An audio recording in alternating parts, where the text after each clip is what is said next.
ಕೈ ಬಿಡೇನು, ಕೈ ಬಿಡೇನು, ಆ ಮಾತು ಹೇಳಿದ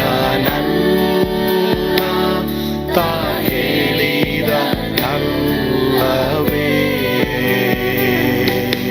ನಾ ಕೈ ಬಿಡೇನು, ನಾ ಕೈ ಬಿಡೇನು, ಆ ಮಾತು ಹೇಳಿದ ತಾ ಹೇಳಿದ ನಲ್ಲವೇ. ಯೇಸು ಕೈಬಿಡನು ದೈನಂದಿನ ಸತ್ಯವೇದ ಅಧ್ಯಯನಕ್ಕೆ ನಿಮ್ಮೆಲ್ಲರನ್ನು ಸ್ವಾಗತಿಸುತ್ತೇನೆ.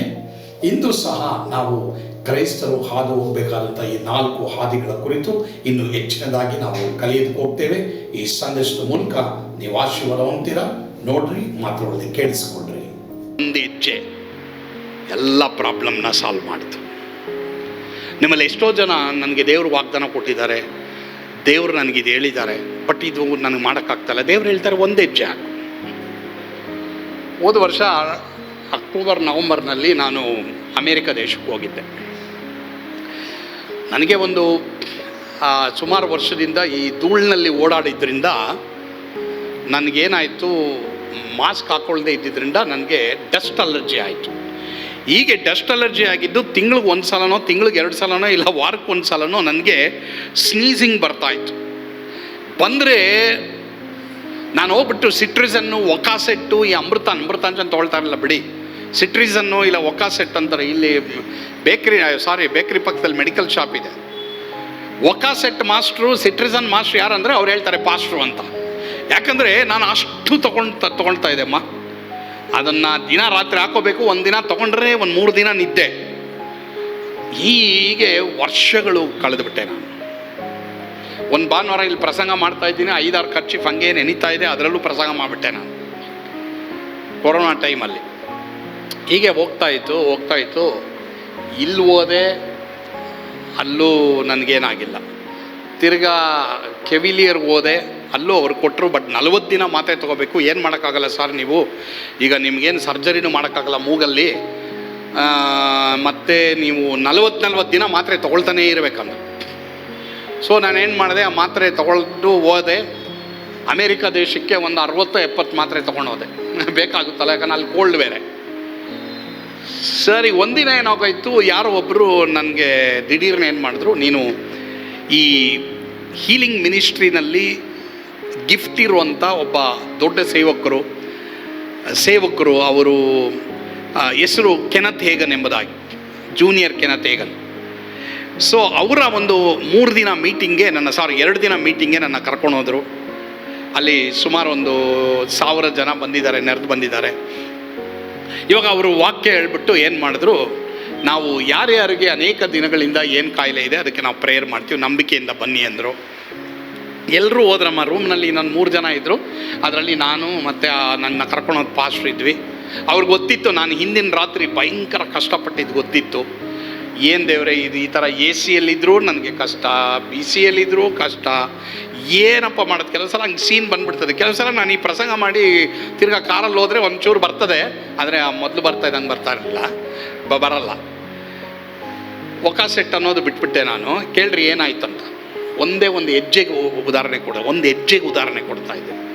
ಇವತ್ತು ಈ ಪ್ರಸಂಗ ನೀನು ಕೇಳಿಸ್ಕೊಳ್ತಾ ಇದ್ದೀನಿ. ನನಗೆ ಗೊತ್ತಿಲ್ಲ ಯಾವ ಪ್ರಾಬ್ಲಮ್ಮಲ್ಲಿ ನೀ ಸಿಕ್ಕಾಕ್ಕೊಂಡು ನಿದ್ದೆ ಬರ್ತಾಯಿಲ್ಲ, ನಿನಗೆ ಏನೋ ಒಂಥರ ಮನ್ಸಿಗೆ ಬೇಜಾರು, ಏನೋ ಒಂಥರ ಮನಸ್ಸಿನಲ್ಲಿ ಯಾಕಪ್ಪ ಇದು ಜೀವಮಾನನೇ ನನ್ನ ಸಾಕು ಹಿಂಗಾಗೋಯ್ತಲ್ಲ ಅಂದ್ಕೊಂಡು ನೀನು ಇಲ್ಲಿ ಬಂದಿರ್ಬೋದಪ್ಪ. ಚಿಂತೆ ಮಾಡಬೇಡ, ಈ ಪ್ರಸಂಗ ನೀನು ಕೇಳಿಸ್ಕೊಳ್ತಾ ಇದೆಯಾ, ನನ್ನ ಸಾಕ್ಷಿ, ಈ ವಿಷಯದಲ್ಲಿ ಕೇಳಿಸ್ಕೊ.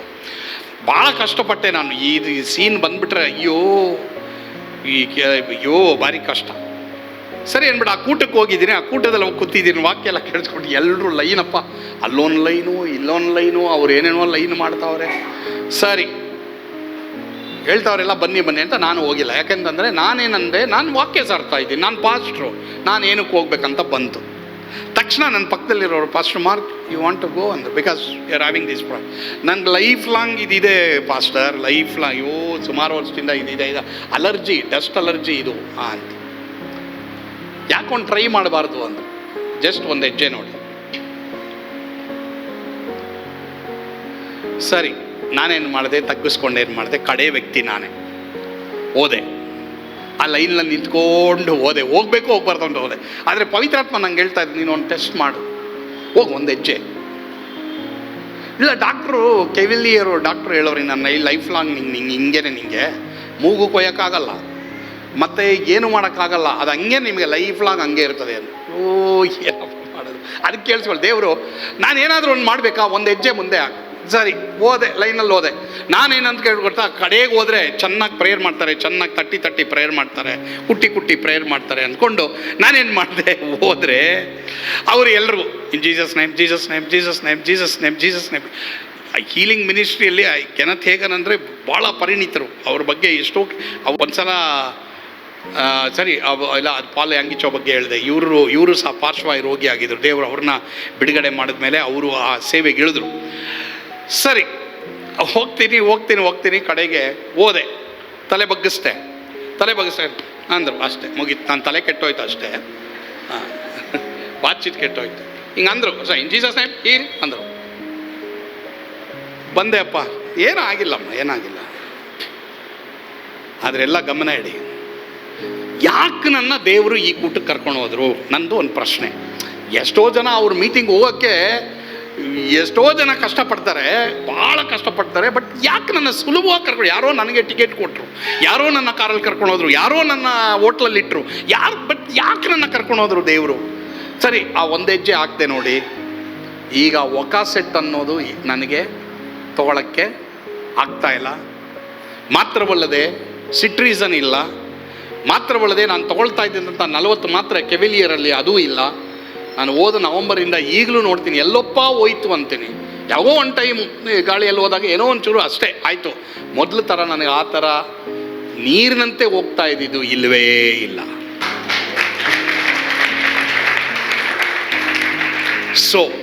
ಸೊ ಎಲ್ರೂ ಗಮನ ಇಡಿ, ಈ ನದಿ ಹತ್ರ ನೀನಿದೆಯಾ, ಜಸ್ಟ್ ಒಂದು ಹೆಜ್ಜೆ ಮುಂದೆ ಹಾಕು ಅಂತ ದೇವರು ಹೇಳ್ತಾ ಇದ್ದಾರೆ.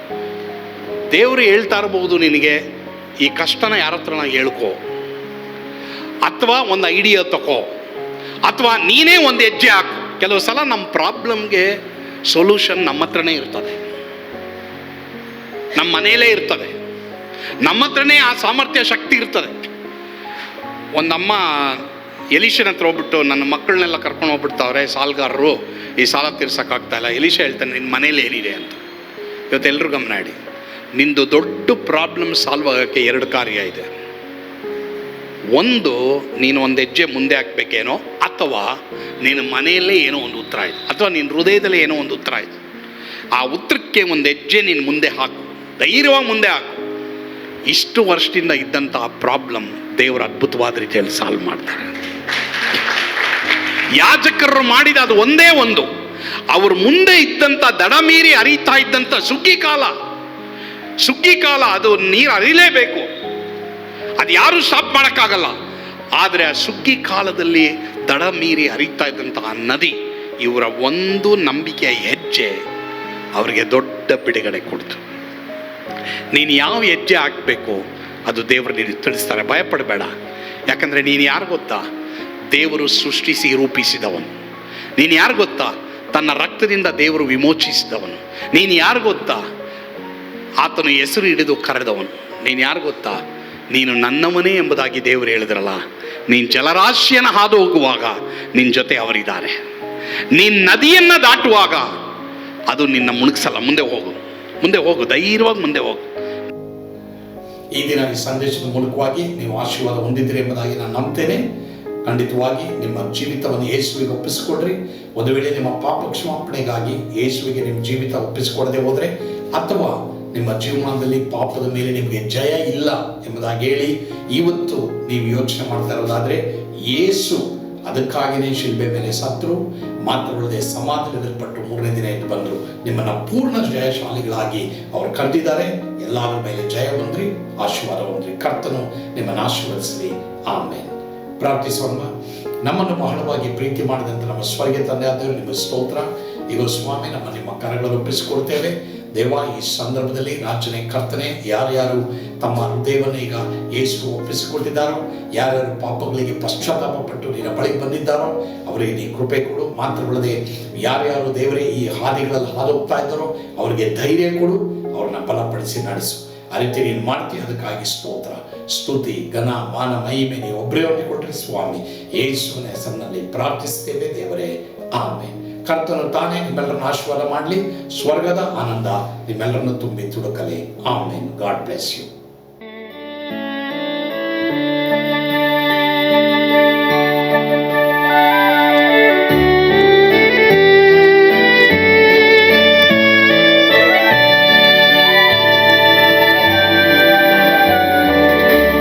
ಎಂಥ ಅದ್ಭುತವಾದ ದಿನ, ನಾನೆಂದಿಗೂ ಮರೆಯೇನು. ಪಾಪಂಧಕಾರದೊಳ್ ಅಲೆದೇನ, ರಕ್ಷಕನ ಕಂಡೇನು. ಕೋಮಲ ಕರುಣೆಯುಳ್ಳ ಯೇಸು ಎನ್ ಕೊರತೆ ನೀಗಿದ. ಕತ್ತಲೆ ಹೋಯಿತು, ಜ್ಯೋತಿಯು ಮೂಡಿತು, ನಾನೀಗ ಧನ್ಯನಾದೆ. ಸ್ವರ್ಗದ ನಂದ ಎನ್ನಾತ್ಮ ತುಂಬಿತು. ಶಿಲುಬೆನಾಗ ಎನ್ ಸ್ವಸ್ಥ ಕೈದನು. ಎನ್ ಪಾಪ ತೋಳೆದ, ಈರುಳ ದಿನಕ್ಕೆ ತಿರುಗಿದ. ಸ್ವರ್ಗದ ನಂದ ಎನ್ನಾತ್ಮ ತುಂಬಿತು.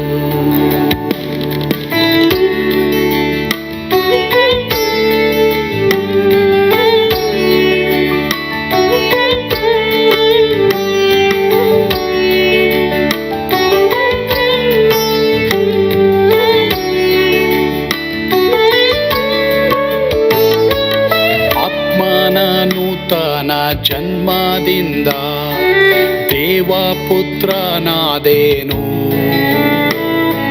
ನೀತಿ ನಿರ್ಣಯವ ಹೊಂದಿದೇನು, ಭಾಗ್ಯವಂತನಾದೇನು. ಪಾಪಾತ್ಮನಾಗಿ ನಾ ಬಂದಾಗಲೇ ಆಶೀರ್ವಾದ ಸಿಕ್ಕಿತು. ಕೃಪೆಯ ಮೂಲವೇ ರಕ್ಷಣೆ ಹೊಂದಿದೆ, ಸುನಾಮ ಕೊಂಡಾಡುವೆ. ಸ್ವರ್ಗದ ನಂದ ಎನ್ನಾತ್ಮ ತುಂಬಿತು. ಶಿಲುಬೆನಾಗ ಎನ್ ಸ್ವಸ್ಥ ಕೈದನು. ಎನ್ ಪಾಪ ತೋಳೆದ, ಈರುಳ ದಿನಕ್ಕೆ ತಿರುಗಿದ.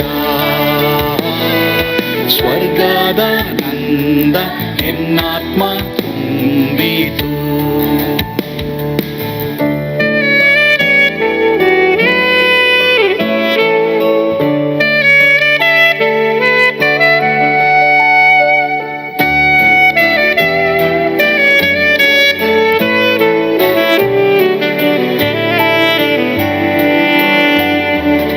ಅನಂತ ನಿರೀಕ್ಷೆ ಏನಾಗಿದೆ, ಕಾಲವು ತೀರಲಾಗಿ.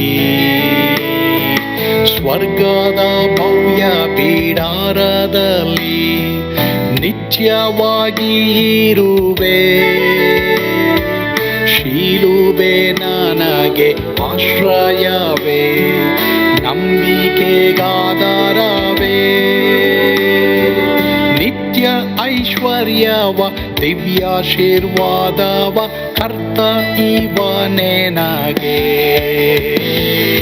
ಸ್ವರ್ಗದ ನಂದ ಎನ್ನಾತ್ಮ ತುಂಬಿತು.